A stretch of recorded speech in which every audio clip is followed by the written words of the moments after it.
अस्सलामुअलैकुम स्टूडेंट्स, कैसे हैं आप सब। उम्मीद है आप लोग सब खैरियत से होंगे, ठीक होंगे। तो स्टूडेंट्स, आज हाजिर है एक न्यू वीडियो के साथ, एक न्यू लेक्चर के साथ। और वो लेक्चर हमारा किस आर्टिकल पे बेस है? न्यूक्लियर केमिस्ट्री पे। क्वेश्चन ये है कि what is nuclear chemistry. Nuclear chemistry किसे कहते हैं? What is the meaning of nuclear chemistry? Nuclear chemistry की मीनिंग क्या है? ये लफ्ज न्यूक्लियर आया कहां से है? Means what is the etymology of word nuclear. सबसे पहले न्यूक्लियर का वर्ड किसने यूज किया, और why we study nuclear chemistry. हम न्यूक्लियर केमिस्ट्री क्यों पढ़ते हैं? क्या न्यूक्लियर केमिस्ट्री का हमारे डेली लाइफ में भी कोई इंपॉर्टेंट रोल है या नहीं है? और इसी तरह who are nuclear chemist. Nuclear chemist कौन होते हैं? न्यूक्लियर केमिस्ट जिस तरह के साइंटिस्ट, और न्यूक्लियर केमिस्ट पे भी हम बात करेंगे। जैसे कि हमने साइंस के रिलेटेड पढ़ा था कि व्हाट इज साइंस, फिर हमने कहा था कि हु आर साइंटिस्ट, इसी तरह who are nuclear chemist. 3 famous nuclear chemist in the world.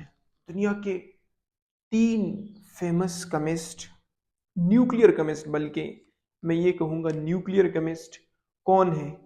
और चूंकि पाकिस्तान एक न्यूक्लियर पावर कंट्री है, तो बहुत सारे न्यूक्लियर केमिस्ट पाकिस्तान में भी मौजूद हैं।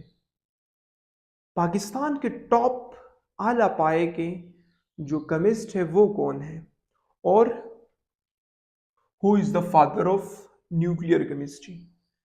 फादर ऑफ न्यूक्लियर केमिस्ट्री कौन है? क्या फादर ऑफ न्यूक्लियर केमिस्ट्री को नोबेल प्राइज भी मिला था? इसी तरह के बहुत सारे क्वेश्चन है स्टूडेंट्स, जिसका आज मैं आपके साथ इनके आंसर्स शेयर करूंगा। तो स्टूडेंट्स, अगर आपने इन तमाम क्वेश्चन के आंसर जानने हैं जो मैंने अभी तक आपसे कर चुका हूं, तो आपने क्या करना होगा, वीडियो शुरू से लेके आखिर तक लाजमी देखनी होगी। तो स्टूडेंट्स, ये जो लफ्ज़ न्यूक्लियर केमिस्ट्री है, ये बेसिकली 2 अल्फाज से मिलकर बना है। पहला लफ्ज़ क्या है? न्यूक्लियर। दूसरा लफ्ज़ क्या है? केमिस्ट्री। अब ये न्यूक्लियर वर्ड कहाँ से डिराइव्ड हुआ है? ये जो लफ्ज़ न्यूक्लियर है, ये डिराइव्ड हुआ है न्यूक्लियस से, और लफ्ज़ न्यूक्लियस डिराइव्ड हुआ है न्यूक्लियाई से। और न्यूक्लियाई किसे कहते हैं? न्यूक्लियाई कहते हैं किसी भी सेंटर की चीज को जो बीच में मौजूद होती है, अंदर मौजूद होती है। जैसे कि देखें, न्यूक्लियाई का मतलब हम ऐसे समझ सकते हैं, जैसे कि यहाँ पे आप एक सेब ले लें, ठीक है। सेब के अंदर यहाँ पे उसके सीड्स मौजूद होते हैं, बीच में मौजूद होते हैं। अब न्यूक्लियस, यहाँ पे न्यूक्लियर केमिस्ट्री में हम किस चीज का न्यूक्लियस पढ़ते हैं? क्या हम किसी सेल का न्यूक्लियस पढ़ते हैं या एटम का न्यूक्लियस पढ़ते हैं? तो ओवरऑल अगर मैं इसकी मीनिंग आपको बताऊं ना, न्यूक्लियर केमिस्ट्री की मीनिंग, तो वो है chemistry of nucleus. Chemistry of nucleus. अब स्टूडेंट, किस चीज का न्यूक्लियस? तो आइए स्टूडेंट, इसको सीख लेते हैं। तो ये एक एटम का स्ट्रक्चर है, जिसमें ये जो रेड कलर है, ये न्यूट्रॉन को रिप्रेजेंट कर रहा है, और प्रोटॉन, ये जो ग्रीन कलर के आपको नजर आ रहे हैं, लाइट ग्रीन कलर के, ये कौन से हैं? प्रोटॉन को रिप्रेजेंट कर रहे हैं। ये जो ब्लू कलर के आपको नजर आ रहे हैं, ये इलेक्ट्रॉन को रिप्रेजेंट कर रहे हैं। स्टूडेंट्स, इलेक्ट्रॉन जिस पाथ में रिवॉल्व करता है, इस सर्कुलर पाथ में, इसको हम क्या कहते हैं? शेल कहते हैं। इसको ऑर्बिट भी कहा जाता है, और इसको एनर्जी लेवल भी कहा जाता है। स्टूडेंट्स, ये जो पाथ है, ये वाला, ये गोल, जहां पे न्यूट्रॉन और प्रोटॉन मौजूद होते हैं। स्टूडेंट, ये बात जरा गौर से सुनिएगा। जहां पे न्यूट्रॉन्स और प्रोटॉन मौजूद हो, उस रीजन को हम क्या कहते हैं, उस हैवी डेंस रीजन को हम क्या कहते हैं, उसको हम न्यूक्लियस कहते हैं। उसको हम क्या कहते हैं, न्यूक्लियस कहते हैं। स्टूडेंट्स, एटम के न्यूक्लियस के बारे में पढ़ना न्यूक्लियर केमिस्ट्री कहलाता है। एटम के न्यूक्लियस के बारे में पढ़ना क्या कहलाता है, न्यूक्लियर केमिस्ट्री कहलाता है। ये तो सबसे जो सिंपल डेफिनेशन है ना, वो मैं आपको बता रहा हूं। तो स्टूडेंट्स, अब हम करेंगे डेफिनेशन ऑफ न्यूक्लियर केमिस्ट्री। देखिए स्टूडेंट्स, न्यूक्लियर केमिस्ट्री की डेफिनेशन इंतहाई आसान है। देखिए यहाँ एक इसकी डेफिनेशन को हम कर लेते हैं। Nuclear chemistry is the branch of chemistry. Nuclear chemistry chemistry की एक ब्रांच है। अच्छा देखिए, ये न्यूक्लियर केमिस्ट्री की एक ब्रांच है, तो फिर सवाल यहाँ ये आता है कि इसमें हम पढ़ते क्या हैं। तो इसमें हम एटम के न्यूक्लियस के बारे में पढ़ते हैं। In which we study about nucleus of an atom. Atom के न्यूक्लियस के बारे में पढ़ते हैं और न्यूक्लियस में जो जो चेंजेस आ सकती है उसके बारे में पढ़ते हैं। देखें, न्यूक्लियस में जो जो चेंजेस आ सकती है उसके बारे में पढ़ते हैं।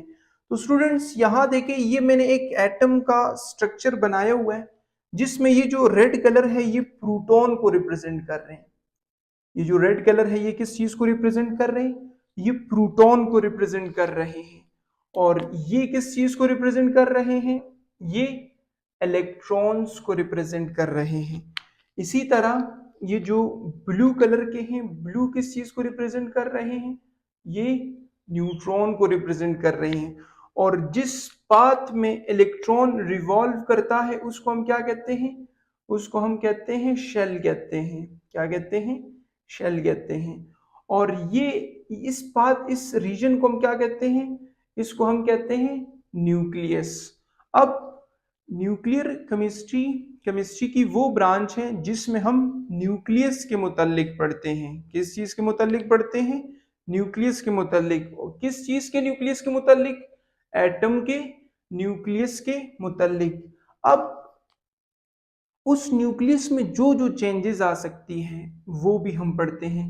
देखिए यहाँ पे सपोज ये किसी एक एटम का न्यूक्लियस है, यहाँ पे हम अल्फा पार्टिकल बम्बार्ड कर देते हैं। कौन से particle, alpha particle.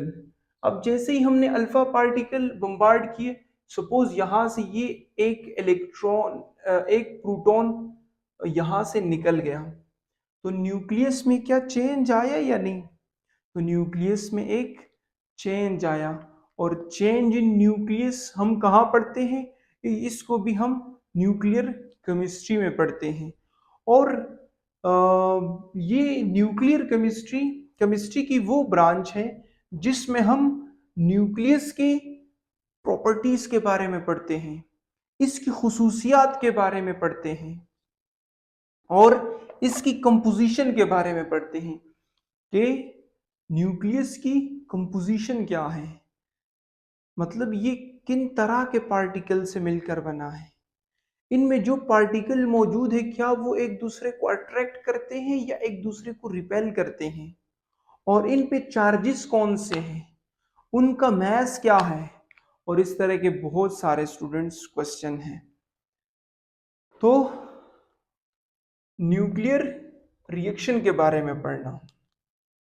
Nuclear chemistry की वो ब्रांच है जिसमें हम एटम के न्यूक्लियस के बारे में पढ़ते हैं, न्यूक्लियस में जो जो चेंजेस आती हैं उसके बारे में पढ़ते हैं, प्रॉपर्टीज ऑफ न्यूक्लियस के बारे में पढ़ते हैं, और न्यूक्लियस की क्या कंपोजिशन है उसके बारे में पढ़ते हैं, और न्यूक्लियर रिएक्शन के बारे में पढ़ते हैं, और रेडिएशन के बारे में पढ़ते हैं। इसके बारे में, रेडिएशन के बारे में, और उस रेडिएशन की क्या क्या यूजेस हैं, और वो रेडिएशन हम कैसे प्रोड्यूस कर सकते हैं आर्टिफिशियली या हमें नेचुरली तौर पे कहाँ कहाँ से मिलते हैं।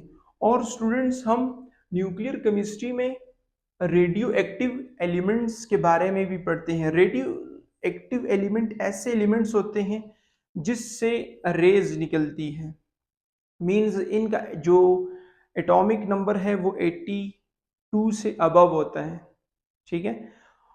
इंशाल्लाह इसके बारे में एक डिटेल वीडियो में बनाऊंगा कि what is radio active elements. अच्छा स्टूडेंट्स, रिव्यू कर लेते हैं इसको, एक दफा रिवाइज कर लेते हैं कि न्यूक्लियर केमिस्ट्री क्या है। न्यूक्लियर केमिस्ट्री केमिस्ट्री की वो ब्रांच है जिसमें हम एटम के न्यूक्लियस के बारे में पढ़ते हैं, उसमें जो जो चेंजेस आती है उसके बारे में पढ़ते हैं, उसकी जो प्रॉपर्टीज हैं उसके बारे में पढ़ते हैं, और उसकी कंपोजिशन के बारे में पढ़ते हैं, न्यूक्लियर रिएक्शन के बारे में पढ़ते हैं, रेडिएशन के बारे में पढ़ते हैं, रेडिएशन के क्या क्या यूजेस है वो पढ़ते हैं, और उसकी प्रोडक्शन क्या है, रेडियो एक्टिव एलिमेंट्स के बारे में पढ़ते हैं। स्टूडेंट्स, मैंने आपसे वीडियो के शुरू में एक क्वेश्चन किया, वो क्वेश्चन क्या था कि why we study nuclear chemistry, हम न्यूक्लियर केमिस्ट्री क्यों पढ़ते हैं। तो देखिए स्टूडेंट्स, इसका एक बहुत सिंपल सा आंसर है। वो सिंपल सा आंसर देखिए क्या है, हम न्यूक्लियर केमिस्ट्री इस वजह से पढ़ते हैं ताकि हम एटम के न्यूक्लियस के बारे में जान सकें, हम एटम के न्यूक्लियस की प्रॉपर्टीज के बारे में जान सकें, उसकी कंपोजिशन के बारे में जान सकें, उसमें जो जो चेंजेस आती हैं उसके बारे में जान सकें। अगर उसको हम ब्रेक अप कर दें, तोड़ दें, तो उससे हमें किस तरह की एनर्जी मिलती है, उसको हम कैसे यूज कर सकते हैं। तो students, application of nuclear chemistry, nuclear chemistry की क्या क्या एप्लीकेशन है। देखिए स्टूडेंट्स, मैं आपको चंद एक का बता देता हूँ। देखिए न्यूक्लियर केमिस्ट्री को यूज करके हम इलेक्ट्रिसिटी बना सकते हैं, न्यूक्लियर केमिस्ट्री को यूज करके हम कैंसर का इलाज कर सकते हैं, हम ममीज का या बहुत पुराने पत्थर हो या बर्तन हो उसकी एज फाइंड कर सकते हैं। स्टूडेंट्स, आप लोगों ने तो न्यूक्लियर पावर प्लांट्स का सुना होगा, पाकिस्तान में भी मौजूद है, बहुत सारे और ममालिक में भी न्यूक्लियर पावर प्लांट्स मौजूद हैं। न्यूक्लियर पावर प्लांट्स में हम इलेक्ट्रिसिटी को बनाते हैं, और वो किसकी मदद से, वो न्यूक्लियर केमिस्ट्री की मदद से हम करते हैं। इससे हम किसी भी मम्मीज की एज फाइंड कर सकते हैं कि वो कितने साल पुरानी है, रॉक की या किसी भी पत्थर की जो मेट्रॉइड्स होते हैं वो कितने साल पुराना है वो हम फाइंड कर सकते हैं। इसकी बहुत सारी एप्लीकेशन और भी हैं। तो स्टूडेंट्स, अब एक बहुत इंटरेस्टिंग क्वेश्चन कि who is the father of nuclear chemistry. तो न्यूक्लियर केमिस्ट्री के फादर एक जर्मन केमिस्ट हैं जिनका नाम है ओटो हैन। देखिए बड़ा अजीब सा नाम है इनका, ओटो हैन। जरा इसको दोबारा से रिपीट करें, ओटो हैन। तो ये इनका नाम है। ये जर्मनी में पैदा हुए, फ्रैंकफर्ट जर्मनी में। कब पैदा हुए, 8 मार्च 1880 को पैदा हुए।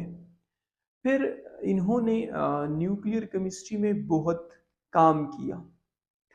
उस काम के सिले में इन्हें नोबेल प्राइज भी दिया गया। कब, 1911 में। तो अगर आपसे कोई पूछ ले कि who is the father of nuclear chemistry, so its simple answer is a German chemist whose name is Otto Hahn। अब और फेमस न्यूक्लियर केमिस्ट कौन है, देखिए उनके कुछ के नाम मैंने लिखे हुए, जैसे कि ओटो हैन जो basically father of nuclear chemistry है, फ्रेडरिक सोडी, फ्रिट्ज स्ट्रेसमैन। इसी तरह ये तो ओवरऑल वर्ल्ड के मैंने 3 न्यूक्लियर केमिस्ट आपको बताए हैं। और पाकिस्तान में वो कौन से ऐसे काबिल लोग हैं, वो कौन से न्यूक्लियर साइंटिस्ट हैं जो बेहद इन्होंने भी न्यूक्लियर केमिस्ट्री में काम किया है। देखें, एक का नाम है अब्दुल्ला साकिब, अंसार परवेज़, इशफाक अहमद। तो ये वो लोग हैं जिन्होंने पाकिस्तान में रहकर पाकिस्तान के लिए न्यूक्लियर केमिस्ट्री की फील्ड में काम किया।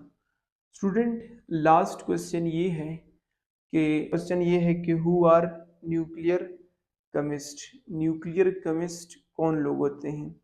तो स्टूडेंट्स, ये वो लोग होते हैं जो न्यूक्लियर केमिस्ट्री पर रिसर्च करते हैं, जो न्यूक्लियर केमिस्ट्री पे एक्सपेरिमेंट्स करते हैं, फिर कंक्लूजन बनाते हैं, और इन लोगों के पास न्यूक्लियर केमिस्ट्री का बेइंतहा नॉलेज होता है। देखिए स्टूडेंट, ये जो 6 नाम मैंने लिखे हैं, ये सब के सब न्यूक्लियर केमिस्ट हैं। तो स्टूडेंट्स, यहाँ तक हमारी वीडियो मुकम्मल होती है। जितने भी क्वेश्चन मैंने शुरू में किए थे, मैं उनके आंसर दे चुका। स्टूडेंट्स, अगर अभी भी आपको किसी क्वेश्चन में कोई भी डाउट हो तो आप कमेंट सेक्शन में पूछ सकते हैं, मैं आपके कमेंट्स पढ़ता हूँ। स्टूडेंट्स, इस वीडियो में अगर आपने कुछ भी नया सीखा हो तो इस वीडियो को लाइक ज़रूर करना। अगर अभी तक आपने चैनल को सब्सक्राइब नहीं किया तो चैनल को लाजमी सब्सक्राइब करें, ताकि आने वाली नई वीडियोस का नोटिफिकेशन आपको बर वक्त मिलता रहे। स्टूडेंट्स, इस वीडियो को लाजमी अपने दोस्तों के साथ शेयर करें, ताकि इस वीडियो का ज़्यादा से ज़्यादा लोगों को फ़ायदा हो। तो स्टूडेंट्स, आपसे मिलते हैं एक नए लेक्चर में। मुझे इजाज़त दीजिए। अल्लाह हाफ़िज़।